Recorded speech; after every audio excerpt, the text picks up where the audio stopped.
Hi everyone, I'm Shaylin with Reedsy, and today we're going to be doing part 2 in our series on writing romance. We're going to talk about building the conflict in your romance novel. If you want to learn more, remember to check out our Reedsy learning course on romance. It's a 10-part series and it covers all of the basic building blocks of writing a romance novel. But for today, we're just going to be focusing in on one little thing, and that's creating the conflict. Conflict is, in any genre, the backbone of the story. Readers might pick up romance because they want to see the journey of the two characters falling in love and eventually ending up together. However, it's the conflict that makes this journey ultimately satisfying to read.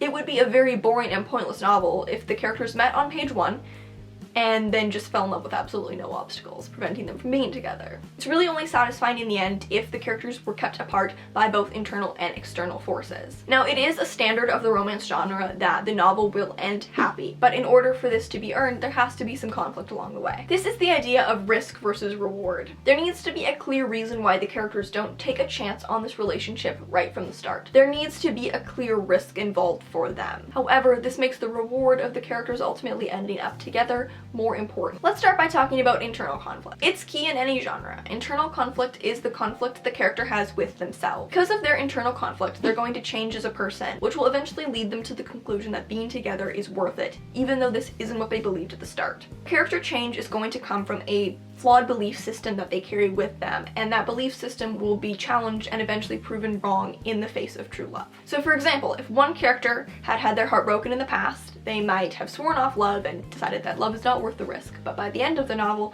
they will decide that love is worth the risk. So essentially, this is the journey. You have a misguided belief based on backstory, and then a challenge to that belief, which creates the internal conflict.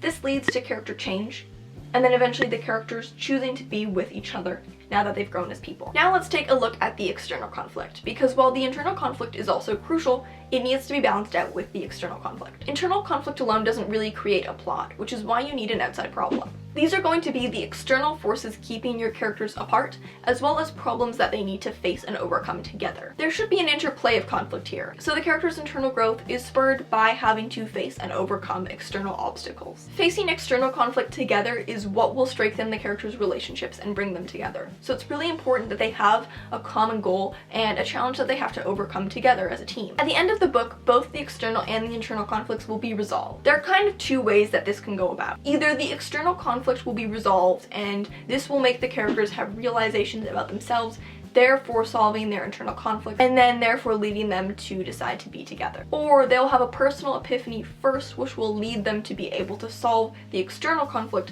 therefore allowing them to be together. So those are the building blocks of conflict in a romance novel. You can check out more in our Reedsy learning course, and remember to subscribe for new writing, editing, and publishing videos every Tuesday and Friday. Until next time, bye!